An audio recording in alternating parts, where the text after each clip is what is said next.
Hola Marisa, pues ya estamos en vivo, ya ahí en la parte de aquí arribita de tu pantalla puedes ver que ya hay como 35 personas Conectadas. conectadas.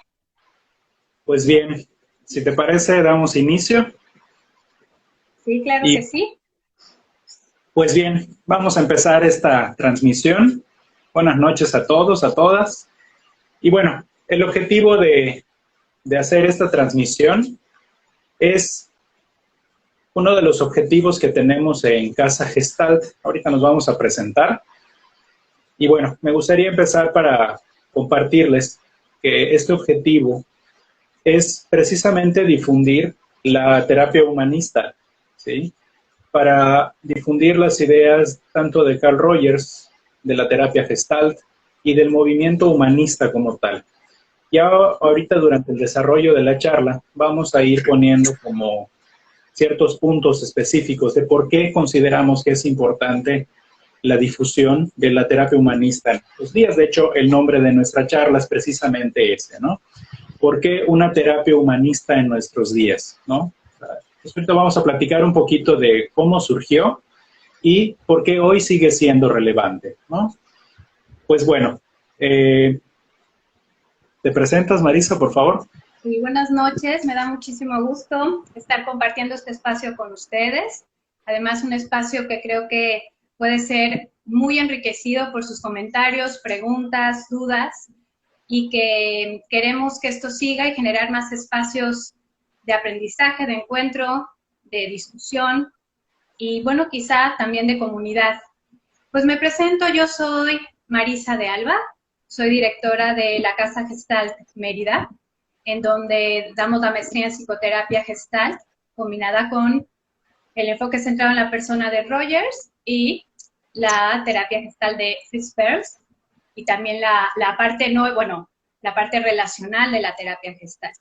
Soy psicoterapeuta y docente, y bueno, estoy muy contenta de estar en este espacio con todos ustedes. Bien, muchas gracias. Bueno, yo soy Julio Polanco, coordinador académico de Casa Gestalt Mérida. Igual me dedico a la psicoterapia, soy psicoterapeuta Gestalt, específicamente de la línea relacional, y también docente de Casa Gestalt Mérida. Me dedico igual a la práctica privada de la psicoterapia, ¿no? Y bien, como decía Marisa hace un momento, parte de lo que estamos haciendo con esta primera transmisión, a la que he de confesar que me siento un poco nervioso, ¿no? Es justamente dar pie a una serie de transmisiones. O sea, lo que queremos hacer es un proyecto constante, como bien decía Marisa, de interacción a través de este medio, ¿no? Para nosotros es muy importante, y ya estaremos platicando de las razones por las cuales es importante este intercambio y la difusión de la terapia humanista. Y bueno, estaremos haciendo otras transmisiones periódicamente, ya estaremos avisando de cuál es la periodicidad, cuáles son los temas y cuáles son los participantes también, ¿no? No siempre vamos a estar nosotros, la idea es ir invitando a los maestros de Casa Gestalt, terapeutas, amigos, colaboradores de Casa Gestalt, para que podamos enriquecer este espacio, ¿no? Para que podamos seguir compartiendo y sobre todo dando diferentes puntos de vista, ¿no? Pues bien, veo que ya somos 48 personas que estamos en esta transmisión. Pues bien, si te parece, Marisa, podemos empezar con nuestro tema, que le pusimos por título, ¿por qué una terapia humanista en nuestros días? Sí. Bueno, es nuestra primera transmisión en Instagram Live, así que sí, también estoy un poco nerviosa, pero con la confianza de que iremos haciéndolo muy bien. Bueno, Exacto. voy a hacer una breve introducción de la psicología humanista, de la psicoterapia humanista. Para nada una cuestión histórica demasiado densa, sino solamente creo que la historia nos sirve para entendernos y saber por qué estamos donde estamos, ¿no? Entonces, contarles, me imagino que muchos de ustedes ya sabrán, quizá otros no, y pues el interés es que lo sepamos todos y mejor, ¿no? La terapia humanista surge en Estados Unidos en los años 60. El mundo atravesaba por una depresión, por una crisis, por una tristeza en general, se vivía un ambiente gris, pues porque habíamos sido testigos, bueno, yo no había nacido, pero el mundo, y eso también me pega, aunque no haya vivido ahí, ¿no? Somos herederos de la historia, de lo que se vive en ella. Habíamos vivido una Segunda Guerra Mundial en donde nos habíamos dado cuenta de la capacidad de destrucción que teníamos como seres humanos. Y esto nos dejó muy golpeados en nuestro ser, en nuestra esperanza, y creo que como con una sensación de pesimismo, de una decepción de la humanidad.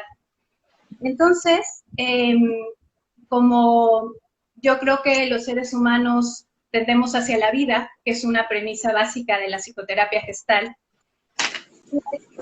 en Estados Unidos hubo la oportunidad de que muchas ideas que se estaban gestando en Europa pudieran florecer allí como porque no era Europa y no estaba toda la parte de la guerra. Entonces, de la posguerra. Entonces surge en Estados Unidos con muchos pensadores europeos y surge también como una respuesta ante el pragmatismo y lo metálico del conductismo y ante lo determinista y patologizante del psicoanálisis. Y se ve la necesidad, yo creo, que de hacer una psicología, una psicoterapia que viera el lado bueno del ser humano, que rescatara el potencial, la salud, el crecimiento, que devolviera la esperanza en un mundo que estaba bastante destruido emocionalmente y en donde de verdad se creyera que el ser humano podía desarrollar su potencial para la trascendencia y para la construcción. Y entonces así, bajo el presidente Roosevelt, con el Tratado del New Deal, esta psicoterapia empieza a florecer en Estados Unidos y se vuelve a lo humano, a las artes, a la filosofía, a la belleza, a la creatividad. Y el mundo, bueno, no nada más por esto, empieza un proceso de reconstrucción. Y a mí me gustaría decir que es la psicología humanista, me atrevería a decir, y si no me corrigen y lo discutimos, que es la primera forma de psicoterapia que incluye la relación y la construcción de la relación como primordial. Mucho más allá de las técnicas, lo que le importa es el proceso de construcción de la relación en la terapia. Y no quiere métodos y no quiere soluciones, quiere comprensión, quiere particularidad, quiere comprender lo particular de la experiencia subjetiva. Entonces, esta terapia, durante mucho tiempo, quizá ya menos en la actualidad, fue muy criticada en el sentido de que no podía ser medible ni cuantificable como las ciencias positivistas. Por la subjetividad y porque lo que nos interesa es comprender la experiencia y cómo se construye la relación. Y ahí está nuestro foco. Me parece que estamos reeditando de una manera distinta. Por supuesto, no estamos después de una Segunda Guerra Mundial, pero sí ante esta pandemia y ante lo que se empieza a aparecer ante nuestros ojos. Me parece que la humanidad estamos sufriendo, estamos pasando otro golpe, una transformación de paradigmas y un replanteamiento de cómo van a ser las relaciones de aquí en adelante. Y las relaciones implican vínculo e implican una sensación de sostén que nos permiten transitar por la vida. Y nos hemos dado cuenta con esta pandemia ya desde hace tiempo, pero no con tanta conciencia, que somos afectados y afectamos a los demás. Ante esta pandemia yo ya no puedo decir, yo me salvo, a mí no me toca. Estoy cuidándome a mí porque cuido a los otros, ¿sí? Entonces, creo que es una oportunidad de retomarnos y de poder entender que somos relación. Y como decía Levinas, es la ética del otro, es porque te cuido a ti, me cuido a mí, y porque eres, yo soy. Y creo que ahí está la potencia y la vida de la psicoterapia humanista. Y me parece que esto es como nuestro trabajo y lo que nos toca hacer a los psicólogos, psicoterapeutas, y me parece también que es una práctica que podemos tener en la vida diaria, como una cosmovisión de lo humano, ¿no? Es como ser para los otros, porque al ser para los otros estoy siendo para mí. No sé si quieras decir algo, no sé si hay algunas preguntas. Sí, claro. Me parece muy importante, muy interesante además lo que dices, Marisa, porque creo que desde sus inicios la psicología humanista surge precisamente como una respuesta, como un responder, ¿no? Un responder a movimientos no únicamente sociales y políticos, ¿no? Sino también a una visión que se estaba construyendo con mayor o menor claridad, pero una visión que se estaba construyendo del ser humano, como alguien que estaba o totalmente determinado por el ambiente, como el conductismo de esos entonces, ¿no? O totalmente por una fuerza de la cual él no tenía control o no tenía acceso, ¿sí? Y entonces el movimiento humanista surge como una crítica no solamente a esta visión psicológica que se tenía del hombre, sino también como una crítica y una respuesta a lo que estaba sucediendo en estas épocas, ¿no? En términos históricos como esto que comentabas, ¿no? En ese sentido, creo que algo muy rescatable es la visión existencial, ¿no? Porque justo esta manera nueva o esta invitación a mirar al hombre desde otro lugar es precisamente a mirarlo como alguien que puede elegir, no alguien que está totalmente sujeto o a las fuerzas del ambiente o a las fuerzas inconscientes o de alguna especie como de subterráneo a la cual no tiene acceso, ¿no?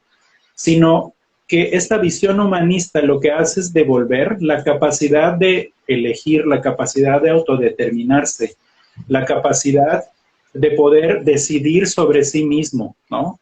Y sobre todo, creo que la conciencia de poder elegir y que cuando elige para sí, elige para otros, ¿no? Decías algo muy importante, ¿no? Es una ética, ¿sí? Una ética que mira al otro, como persona, ¿sí? Como individuo, y que tiene la misma potencialidad, porque este es un dato importante, ¿no? Que la mirada humanista precisamente le apuesta al desarrollo de ese potencial humano. Voy a leer algunos comentarios. Está surgiendo en esto que tú dices, hay una persona que dice qué tan cerca estamos de lo existencial, pues estamos, ¿no? Estamos muy cerca porque es nuestra base, o sea, la psicología humanista tiene como base la filosofía existencial y la fenomenología. Entonces, sí, compartimos mucha la visión, bueno, es nuestra base, aunque Rogers de repente se vuelve un poco más esencialista y más que somos esencialmente buenos, que tendemos a la salud. Lo que dice Julio en cuanto a esto es súper importante porque somos libres de elegir y somos autores y constructores de nuestra vida todos los días. Y para mí es una gran esperanza mirarme así y mirar a la humanidad así. Entonces, vamos de la mano con el existencialismo, quizá no en su intervención, pero sí en sus fundamentos y en su cosmovisión, en su actitud y en su método. Vamos como parejitos. Exactamente, sí. A mí me gustaría comentar al respecto de este comentario que me pareció muy interesante, ¿no? La psicología humanista es esta respuesta de la que platicaba hace un momento y que comentó Marisa al inicio, ¿no? Y esta respuesta viene desde diferentes puntos, incluso viene desde el mismo psicoanálisis, ¿no? Muchos psicoanalistas empiezan a cuestionar al psicoanálisis desde adentro, ¿no? Y empieza a haber un movimiento de un psicoanálisis más humanista y algunos empiezan a acercarse también a este cuestionamiento. Entonces, esa es una de las influencias. Otra de las influencias que tienen las terapias humanistas, que creo que vale la pena como hablar también en plural de esto, porque son diferentes escuelas, diferentes vertientes que se acercan a esta visión del hombre. No es solo una, ¿ya? No fue únicamente Fritz Perls, no fue únicamente Rogers. Hubo muchos otros autores. Y hay un autor en especial al que casi no se le presta atención, que se llamaba Rollo May.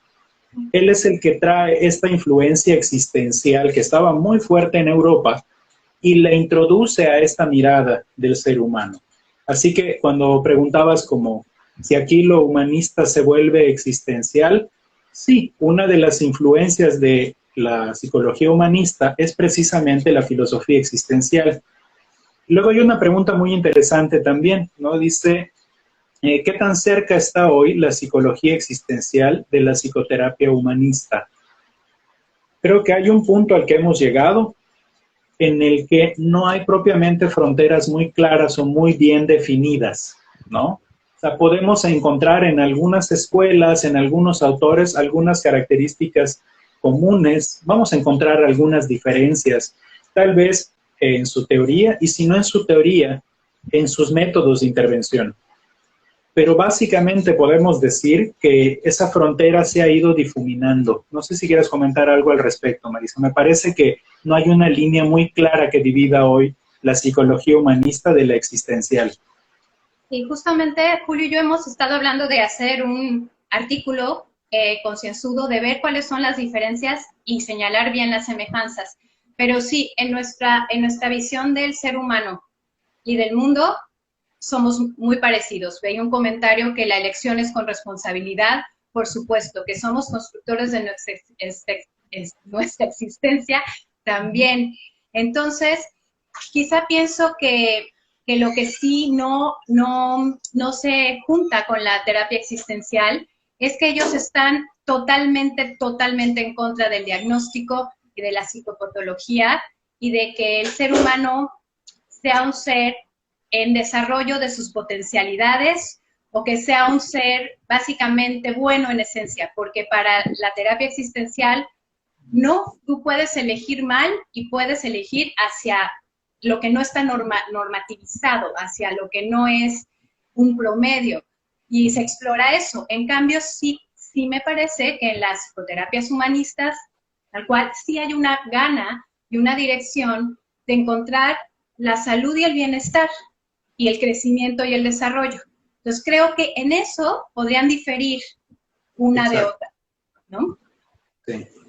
Igual hay un comentario de Jorge Gómez. Dice, el rescate de la filosofía para integrarla a la visión del ser humano.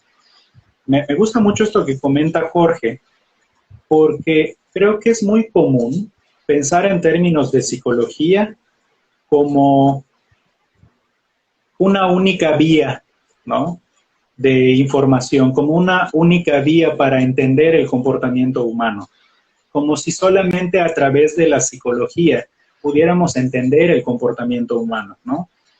Y cuando Jorge menciona esto, me parece importante porque la filosofía también es un intento de comprender al ser humano. Es decir, si no nos basamos como en la definición del libro de psicología, la filosofía, especialmente la filosofía existencial, que es con la que estamos más cercanos, es una psicología, en el sentido de que es una manera de comprender el comportamiento, de comprender al hombre, pero además con una visión muy clara, y que creo que eso la hace diferente a muchas posturas psicológicas académicas, ¿no?, que tratan de encontrar la causa, el origen del comportamiento, o tratan al menos de explicar el comportamiento desde procesos totalmente internos, intrapsíquicos, ¿no?, como si en alguna parte de la psique estuviera la causa. La diferencia que hay con la psicología, con la filosofía, existencial, es que no buscamos en un adentro, es más, incluso dudamos que haya tal cosa como un adentro, sino buscamos justamente en algo que creo que hoy es la piedra angular sobre la cual se mueve la psicoterapia humanista, la psicoterapia existencial, la psicoterapia de Rogers, la terapia Gestalt y muchos otros enfoques. Es la relación.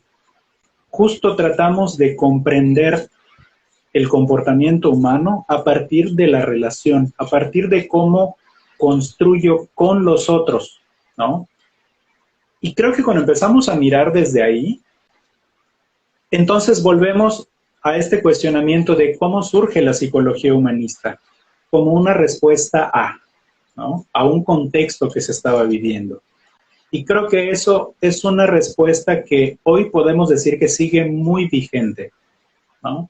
Marisa decía muy acertadamente a un principio, ¿no? Esto que estamos viviendo de la contingencia nos deja en evidencia que no puedo decir yo estoy a salvo, ¿no? Es decir, si empezamos a mirar el tema de la relación, esto que estamos viviendo deja muy claro cómo la relación es precisamente un elemento que determina nuestro comportamiento. ¿Por qué? Porque lo co-construimos con los otros. No hay tal cosa como una naturaleza ya dada, ¿no? No sé qué piensas de esto, Marisa. Sí, sí, creo que retomo mucho la vigencia, porque me parece, cuando yo me pregunto, ante tantas cosas negativas que pasan en el mundo y ante nuestra capacidad de destrucción en general, ¿no? ¿Y qué es lo que nos ha sostenido? ¿Qué es lo que ha hecho que el mundo no explote o no se salga, ¿no?, de control? ¿Qué es lo que ha hecho que sigamos estando vivos, ¿no? A mí me parece que hay una fuerza que creo que si enfocamos esta plática a la relación, ¿no? Una fuerza que sostiene, una fuerza que vincula, una sensación de que mientras más encuentros puedan haber, pues se sostendrá mejor esto, ¿no? Es que creo que la psicoterapia humanista nos puede como dar la sensación de que podemos encontrar espacios de vinculación y de encuentro que nos permitan transitar mejor por las épocas de crisis, porque yo creo que el encuentro y la relación es lo que nos ha hecho sobrevivir, ¿no? Exacto. Y que ahora en este momento hay una gran fragilidad en las relaciones. ¿Cómo van a ser las relaciones? ¿Cómo vamos a generar relaciones desde estos niveles que ya estamos haciendo ahora, ¿no?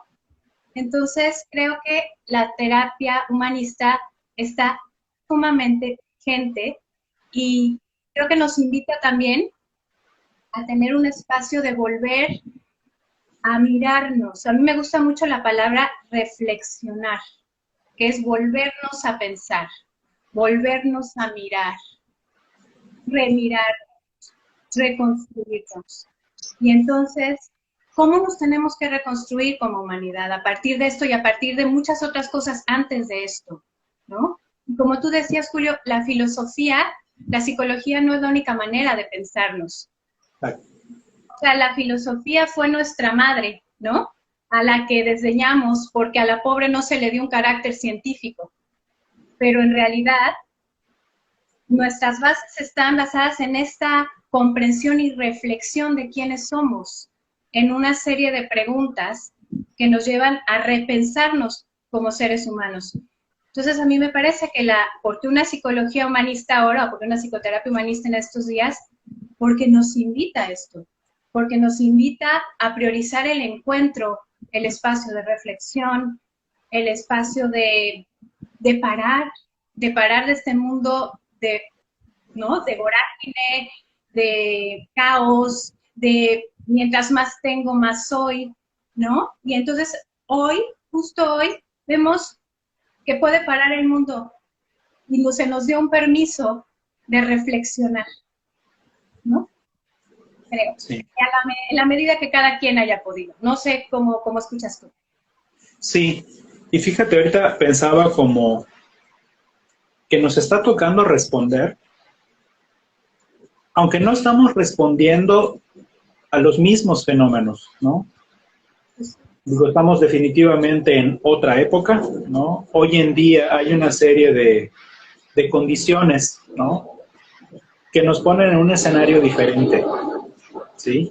Pero que de todas maneras ponen al ser humano en, ¿cómo puedo explicar esto? Como en una condición colectiva. Me explico un poco más. En los años 50 y en los años 60 se respondía precisamente a todo un malestar político, cultural, a las guerras, ¿no?, a una estructura social que ya estaba puesta con una serie de normas más o menos rígidas, o muy rígidas tal vez, ¿no? sea, en los años 60, por poner un ejemplo, pensar en el divorcio era un escándalo tremendo y mucha gente podía seguir casada por muchos años para no enfrentar el riesgo de la exclusión de la familia, ¿no? El señalamiento social. No estoy diciendo que esto ya no exista, ¿ok? Pero pareciera que es como mucho más común y poco a poco se ha ido haciendo parte del panorama saber que alguien ya no está satisfecho con su relación y puede salir de ella, ¿ok? Sin embargo, hoy creo que también hay fenómenos relativamente nuevos que se han ido como preparando al paso del tiempo, al paso de la historia, ¿no? Y creo que un fenómeno particular donde el humanismo vuelve a responder y poner el acento sobre la relación es el individualismo, ¿no?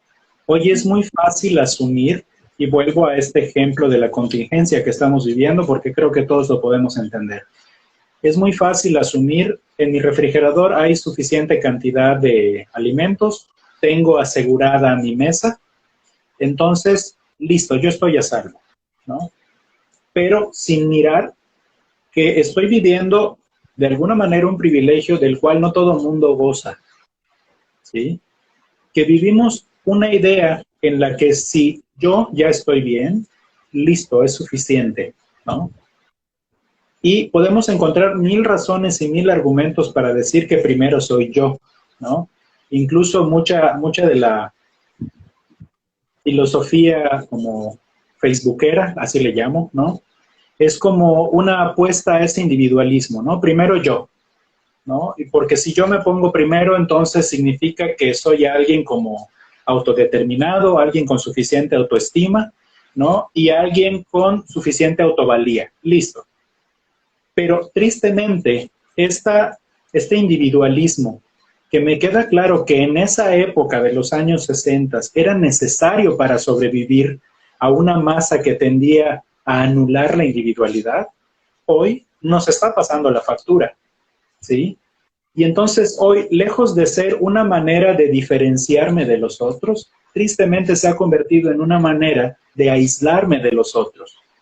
Y entonces de vivir mis experiencias o de vivir mis sufrimientos en soledad, ¿sí? Entonces, creo que justo ahí, cuando el humanismo vuelve a poner el dedo, vuelve a señalar como importante la relación, es a lo que ahora nos toca responder. A que no hay otra manera de crecer que no sea a partir de la relación. No hay otra manera de atender el sufrimiento humano que no sea a partir de la relación.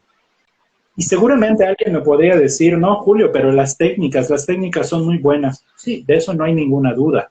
Y hay muchísima evidencia científica de cómo las técnicas ofrecen un alivio para muchos tipos de malestar psicológico, emocional, ¿sí? Pero el punto no es no a la técnica, es no únicamente a la técnica, porque el riesgo que corremos cuando miramos al ser humano únicamente con una máquina que con una estrategia se va a atender y se va a aliviar, es el riesgo de seguirlo dejando en soledad, sin que haya un otro que sea testigo de aquello que está sufriendo, sin que haya un otro que pueda contener y recibir el sufrimiento de ese ser humano. Que el malestar es muy molesto y que vale la pena quitárselo, por supuesto que sí, a nadie le gusta vivir con dolor, ¿sí?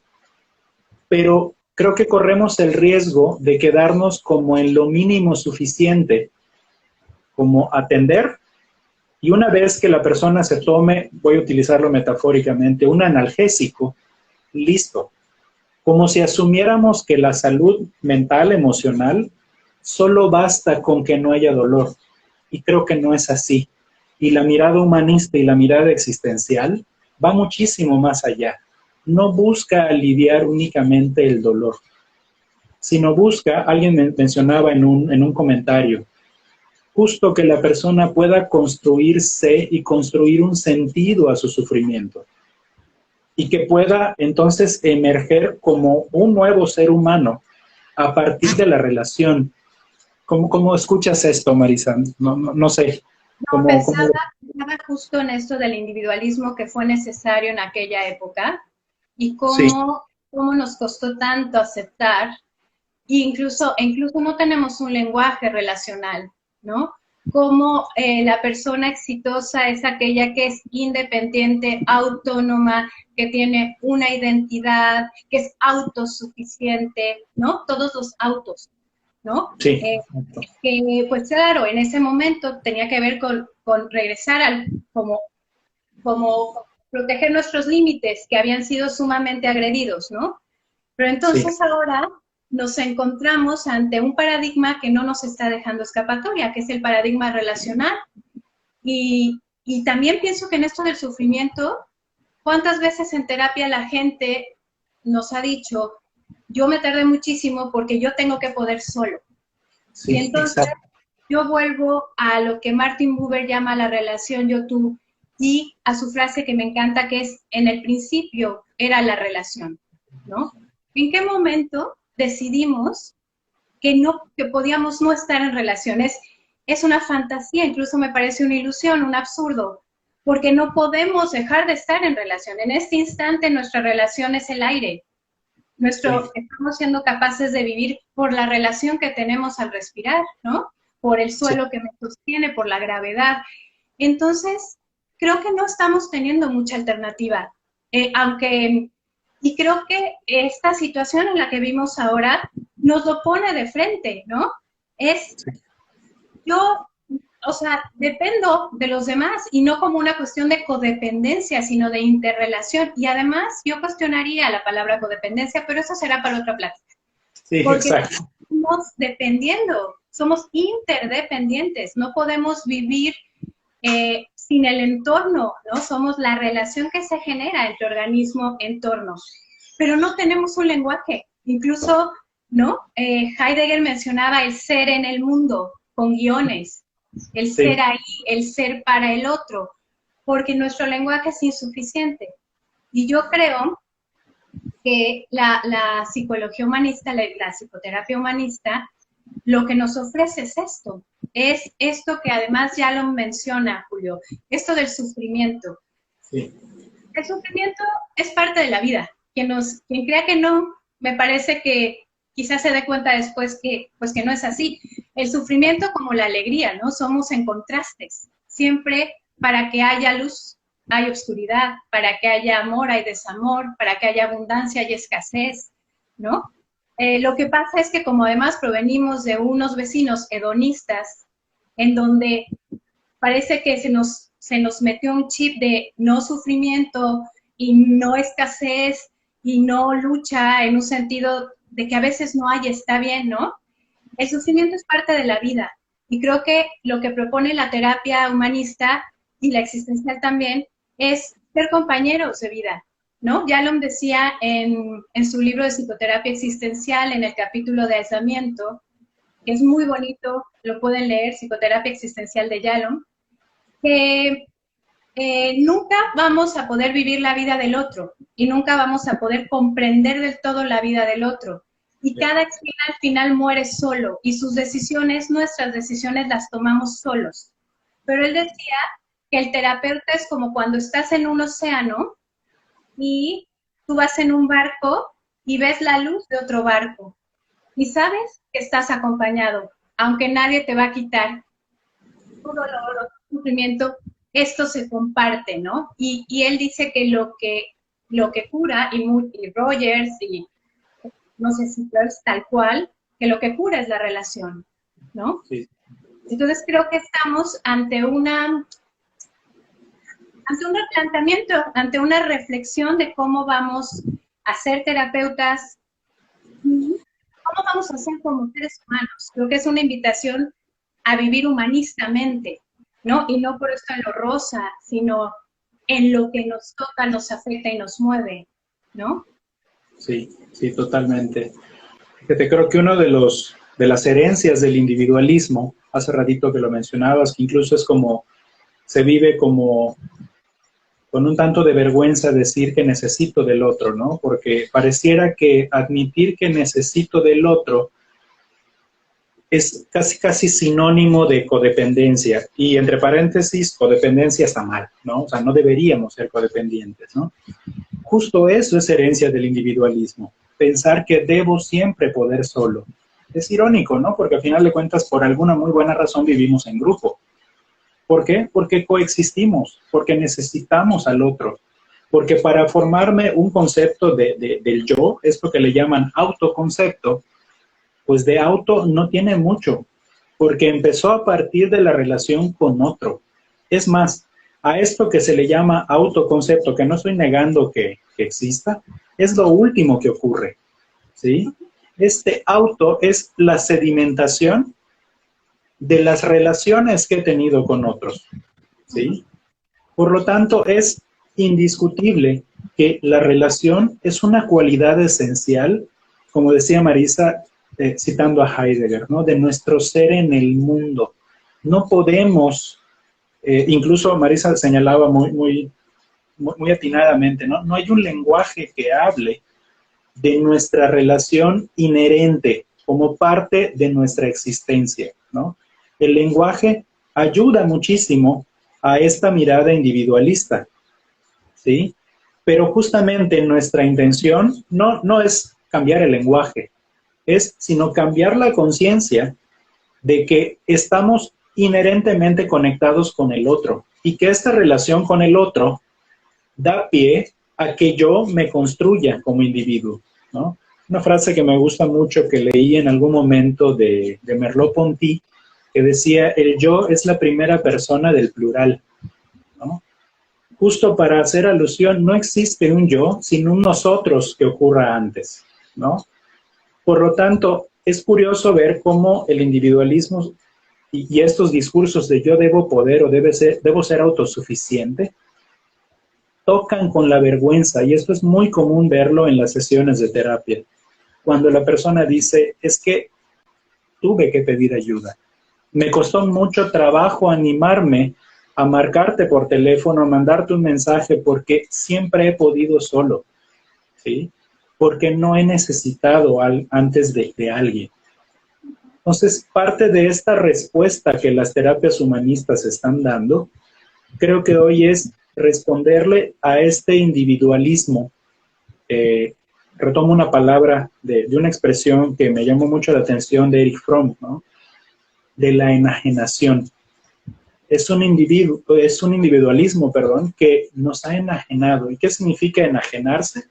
Perder todo contacto conmigo mismo y con el mundo, ¿sí? Desconectarme, desensibilizarme de mí y de los otros. Y entonces, una vez que estamos en este punto, es muy fácil que entonces alguien decida qué es lo correcto, qué es la moda, qué es el éxito, ¿no? ¿Qué es el logro? ¿Qué significa ser alguien en la vida? Etcétera. Una vez que estamos enajenados porque la cultura, porque la ideología política y económica han generado y de verdad que se han aplicado para conseguirlo, entonces empezamos a pensar que si no tengo la ropa, el auto o la figura, ¿no? Física, o si no estoy viajando, porque las redes sociales dicen que la única manera de crecer es viajando, entonces pareciera que si no estoy haciendo esto que le beneficia económicamente a alguien más, entonces me debo sentir disminuido, ¿no? Esa es parte de esta herencia individualista y enajenante de la que habla Fromm, ¿no? Esa es parte de ese efecto. La psicología humanista, la psicoterapia existencial, la psicoterapia gestal, justo responde a eso. Me gusta mucho, Marisa, cuando dices que el sufrimiento es parte de la vida. Definitivamente, o sea, el sufrimiento por sí mismo, y esto lo voy a conectar ahorita con la idea del individualismo y de la soledad. El sufrimiento por sí mismo no crea ninguna patología. Ninguna. Incluso si estuviéramos hablando de un accidente terrible, de una enfermedad mortal, incluso si estuviéramos hablando de, no sé, de una pandemia que se lleva a muchísimos seres queridos, etcétera. Ese sufrimiento provocado por este tipo de vivencias no genera patología. Eso es simplemente la vida. La vida pega, y sabemos que pega y suele pegar duro. Ahora, ¿qué es lo que sí construye patología? que la persona que vive una experiencia como esta se quede sola con su sufrimiento, que no tenga un espacio donde compartirlo, porque le han dicho que debe ser fuerte, porque le han dicho que el duelo debe durar a lo mucho un año, algunos dicen que año y medio, algunos son un poquito más generosos, ¿no? Y porque de repente dicen que el duelo debe durar cierto tiempo. Si pasa de ahí, ya le nombran que es patológico. Como si alguien hubiera podido trazar, a partir de la estadística, una línea que define, aquí es un duelo sano, ¿no? Y cruzando esta línea ya no lo es. Justo lo terrible, que me parece terrible, es cuando empezamos a etiquetar el sufrimiento humano con una patología. Y vuelvo a este punto. Lo que genera patología no es la desgracia de la que nos puede ocurrir en la existencia, sino la soledad, ¿ok? La soledad de no saber qué hacer con este sufrimiento. Gianni Franceschetti por ahí le llama la soledad negada, ¿no? El no saber qué hacer con esto que a mí me pasa, no tener alguien que me sostenga y que me acompañe en este sufrir, en este dolerme, y que alguien se conduela conmigo, que alguien me acompañe a mí en este sufrimiento, que yo pueda destilar este dolor y que ese otro me ayude a darle un sentido, a darle una acogida, un recibimiento, ¿no? Entonces, justo ahí es donde vuelvo a este punto. La psicología humanista, las terapias humanistas, es donde responden a este gran dilema de actualidad. El dilema en este momento tiene que ver con esa soledad. Esa soledad que es, digamos, como el primer elemento que va a garantizar un sufrimiento mayor que le pudiéramos llamar patología más adelante. Y sí, y ya quizá también para cerrar y ver si respondemos algunas preguntas, Julio. Sí. No sé cómo lo veas. Sí, creo que retomando lo que tú dices, creo que la aportación que tenemos, ¿no? Primero decir que la terapia significa acompañamiento cuidadoso del otro, ¿no? Sí. Y cubrirnos con el mismo paño. Entonces, desde ahí, me parece que responde muy bien a lo que tú dices. Creo que estamos enfermos de soledad, de eso sí. Sí. Creo que las redes sociales han hecho un paliativo, ¿no? Para que estamos acompañados. Pero en los peores momentos, uno no sabe a quién llamar, ¿no? ¿Qué nos ha llevado a esto? Pues la sensación que tú decías de éxito, de soy más fregón si no tengo tiempo en mi agenda para ti, ¿no? Exacto. O sea, te agendo, ¿no? Una vez yo con una persona muy querida, le dije, oye, ¿cuándo nos vemos? Espérame, te agendo. Le digo, ¿cómo que me agendas? Me dice, sí, estoy ocupado de aquí a 6 meses. ¿Cómo hemos descuidado la relación? Sí. ¿No? Por una idea de éxito, de prisa, de correr, de priorizar lo material por sobre lo básico, ¿no? A mí me parece que la terapia humanista nos dice, vuelve a lo básico, vuelve al encuentro, vuelve a la vinculación a una vinculación de calidad, a estos encuentros que te hacen renacer, reconectarte, revivir, estos encuentros que uno tiene y dice, me puedo morir ahora porque hay un estado de plenitud en el encuentro con el otro, que se nos ha olvidado cómo construir, que ni siquiera podemos tener ya conversaciones de uno a uno, que vernos personalmente, bueno, ahora no se puede, pero antes de esta pandemia es todo un lío, ¿no?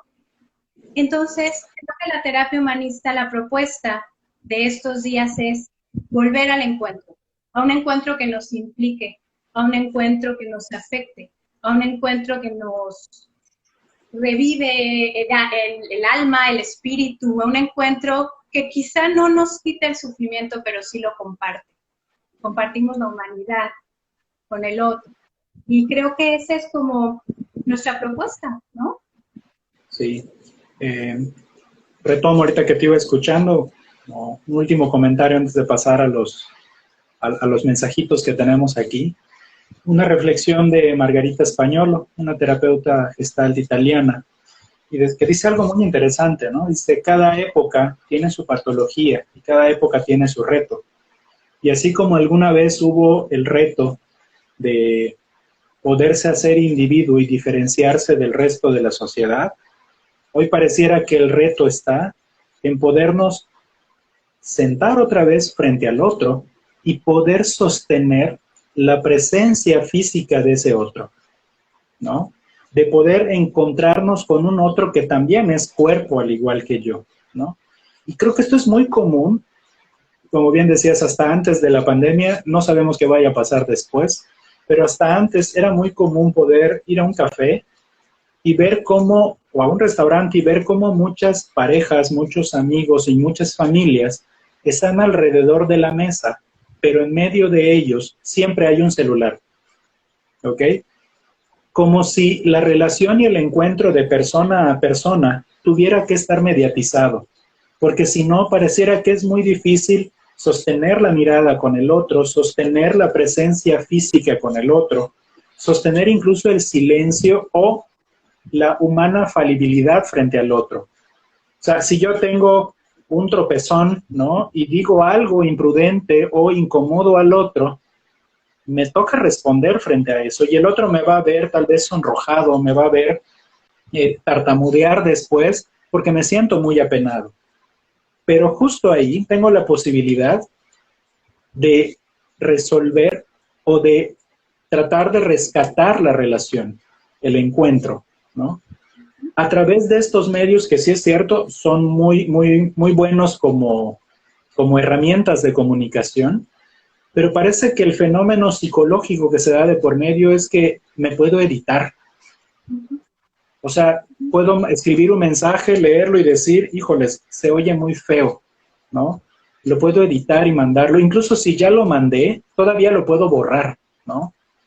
Y es como decir, ok, pero la relación humana no te va a dar chance de edición, ¿no? Justo el reto hoy está en poder estar frente al otro sin editarnos, ¿no? Con nuestra humanidad, ¿no? Octavio Paz decía, no me acuerdo bien la frase, pero dice, la mirada del otro es la que me da existencia, ¿no? Mirada Exacto. que me da plena existencia. Y Rogers decía, si en una guerra tuviéramos el tiempo de mirar al otro a los ojos, seríamos incapaces de matar. ¿No? Wow. Porque Muy, es el encuentro, ¿no? sí, sí, muy interesante. Bien, pues bueno, algunos comentarios. Psicólogo del café pregunta, ¿qué recomienda? ¿Por dónde se podría empezar a leer sobre psicoterapia Gestalt? Híjoles, creo que hay muchísimo material, pero te recomiendo mucho a un autor que se llama George Woolans. Si gustas, igual y nos puedes dejar un mensajito en la cuenta de Instagram y con mucho gusto te paso el dato del libro, ¿sí?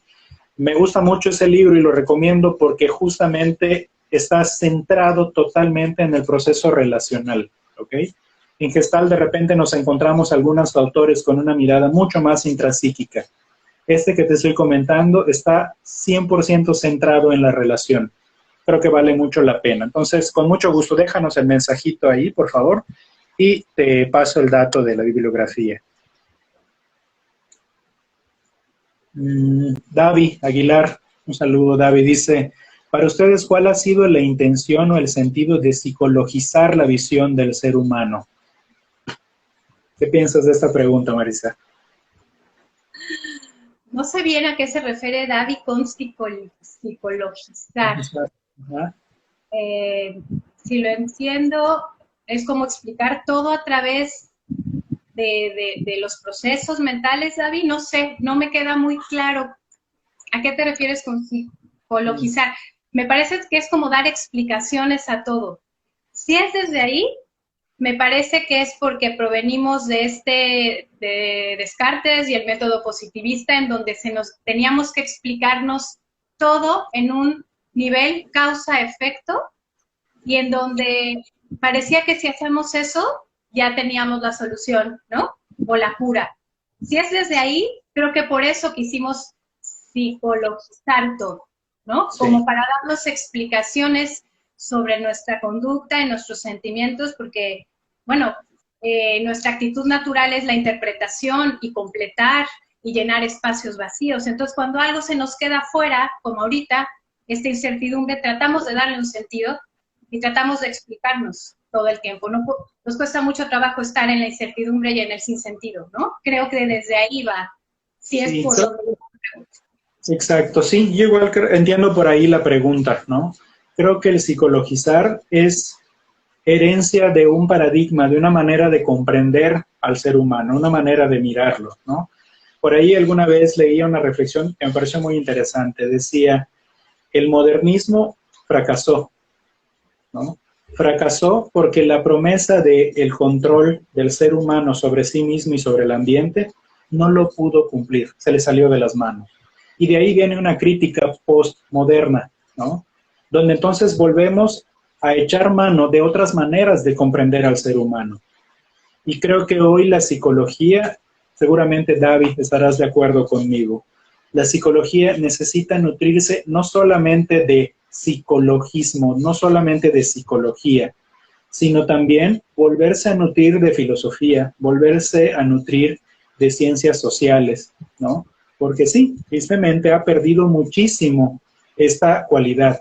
Irónicamente, Marisa decía al principio, la filosofía es nuestra madre, venimos de ahí, pero parece que al paso del tiempo a muchas disciplinas se les olvidó, ¿no?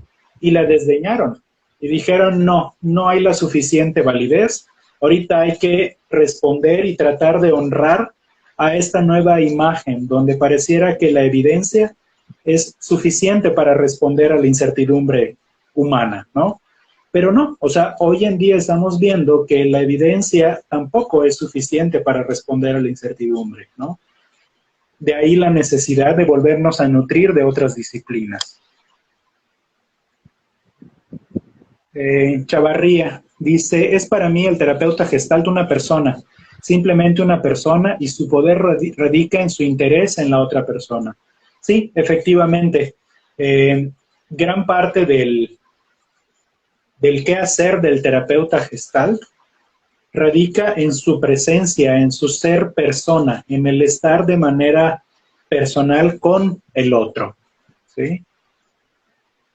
Bien, vamos a ver.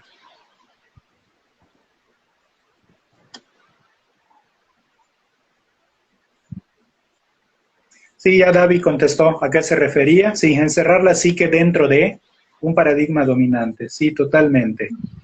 Eduardo Said dice, es importante abordar este tema desde la poesía. Qué interesante. Dice, eso es un acto verdaderamente humanista. Sí, de hecho, Eduardo, me parece súper interesante que menciones esto. Hoy en día, una de las influencias o de las formas de conocimiento muy presentes en la terapia gestal contemporánea es precisamente la estética. Y seguramente tú conocerás la relación que hay entre la poesía y la estética, ¿no? Estética como una forma de conocimiento sensible, ¿no? Que sus orígenes precisamente están en la poesía, como muy acertadamente señalas, ¿no? Yo quiero saludar a Eduardo, me da mucho gusto que estés aquí, Eduardo, y sí, por supuesto que creo que el arte en todas sus manifestaciones tiene que nutrirnos. Creo que la terapia hecha con arte, con poesía, es como una potencializadora de toda nuestra humanidad, ¿no? Yo creo que, por supuesto, cuando se vuelve al humanismo, lo primero que se recupera es el arte, es la creación, son las formas distintas de expresión que tenemos.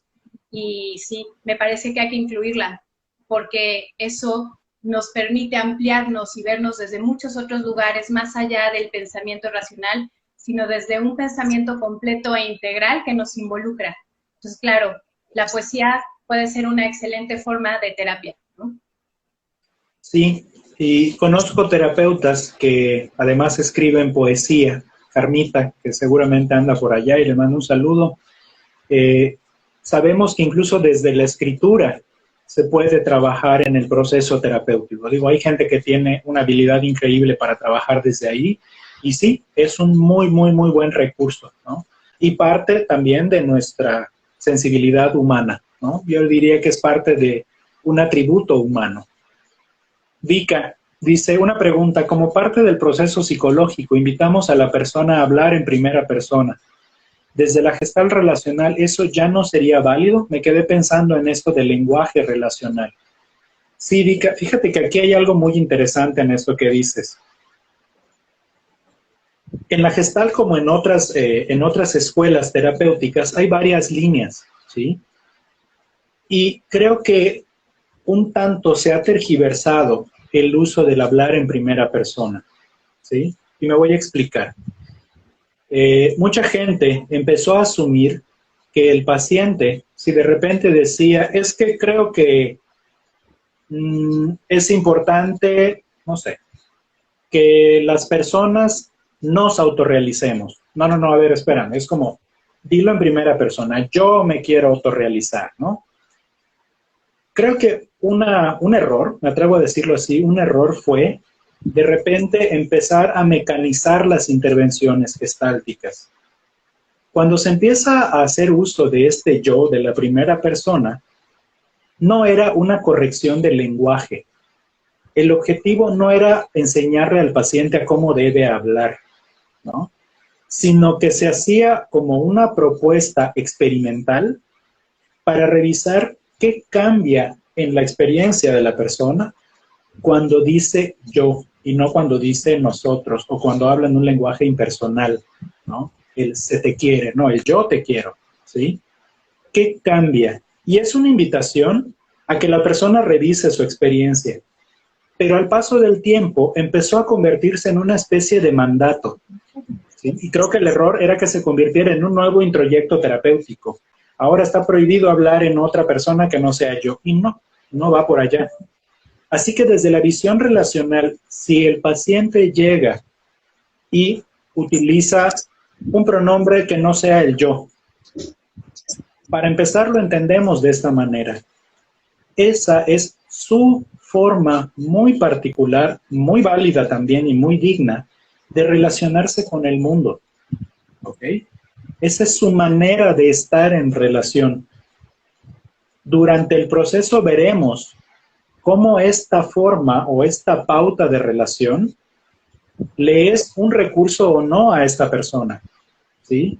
Y entonces iremos mirando otras alternativas y empezaremos a revisar qué otras formas de comunicación esta persona pudiera permitirle como ir flexibilizando también sus recursos, sus repertorios de interacción, ¿ya?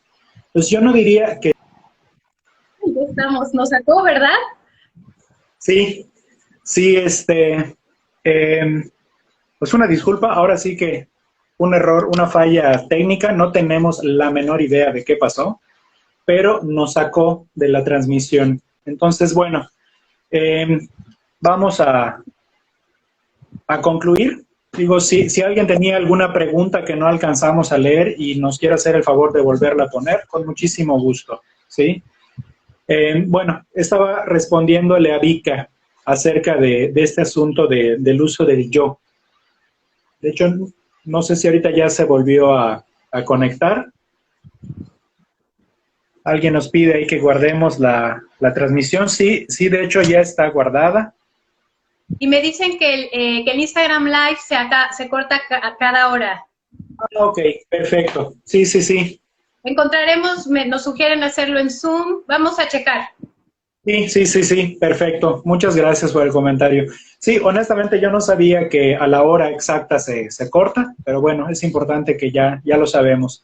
De todas maneras, está guardado en las historias toda esa primera hora, ¿ok? Entonces ahorita vamos a, sí, igual trascender. Gaby nos dice que tiene un tiempo límite. Perfecto. Nos enteramos a la mala, ¿no? Neófitos. Así es. Pues bien, bueno, justo estaba yo terminando de dar esta respuesta a Vika, ¿no? Entonces, desde la postura relacional, no es que haya una negativa a ya no se debe usar el yo, porque tenemos que proponer una mejor expresión, no, para nada. La postura relacional a lo que invita es cómo incluso la relación, la presencia del terapeuta, facilita otras formas de comunicación, no de corrección, ¿no?, sino de ampliación del repertorio relacional del paciente a través de la relación y que, por supuesto, también amplía mis formas de relación como terapeuta, ¿sí? Yo nada más le diría, Vika, que es difícil, no creas, que el paciente nos vea a los terapeutas. Toma un tiempo crear la conciencia del campo que co-construimos en la sesión de terapia. Si tú usas un nosotros muy rápido, la gente se queda como, pero si el que viene a terapia soy yo, no tú, ¿no? Entonces es un proceso que toma tiempo, que el otro nos mire como otros, toma un tiempo porque no estamos acostumbrados. Entonces, en esto es una construcción que hay que hacer poco a poco y que va surgiendo dentro del campo terapéutico.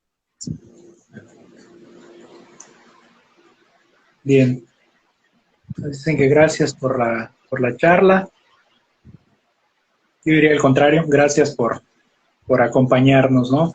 Y sobre todo por hacer que esto sea interactivo. Sí, menciona Jaramillo, ese Jaramillo, que quien habla de esta postura relacional, toda la escuela europea de la Gestalt, Rogers en sus inicios, pero en una parte como menos de implicarse tanto en la relación, pero bueno, Julio, tú podrás decir más. Sí, de terapia Gestalt específicamente, como Marisa bien lo mencionó, toda la escuela europea. Te recomendaría autores como Gianni Franceschetti, Margarita Españolo, Carmen Vázquez, George Woolans, que mencioné hace un ratito. Jean-Marie Robin. Si quieres, igual escríbenoslo y te mandamos los nombres. Sí, exacto. Sí, un favor, ahora sí que mándanos un mensajito, inbox, a la cuenta de Instagram, y con gusto te podemos pasar una listita, ¿no?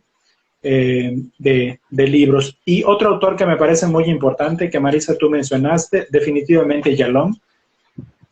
Sí, vale la pena prestarle atención a su propuesta. Sí. Bueno, pues les agradecemos muchísimo su presencia esta noche. Estamos tomando las sugerencias de cómo hacerlo más interactivo, si en Zoom, si como en una mesa o reunión, lo iremos mejorando. Yo estoy muy contenta, Julio, de haber estado hoy contigo, de todos los que estuvieron con nosotros, que enriquecieron esta charla. Y como dijimos al principio, haremos más con temas de interés, sobre todo también pues para hacer comunidad y para hablar un lenguaje parecido que nos haga estar en encuentro y relación. Muchísimas gracias y les avisamos pronto cuando nos volvemos a ver. Un saludo y muchas gracias, Marisa. Digo, espero que como parte de este proyecto haya también la posibilidad de otros intercambios, ¿no? Digo, tanto directamente contigo y en su momento también iremos teniendo a otras personalidades, ¿no? Maestros, amigos, conocidos que trabajan en este mundo de la psicoterapia y compartir otros temas, ¿no? Muchas gracias. Y muchas gracias. Buenas noches. Hasta luego. Semana. Adiós. Adiós, hasta luego.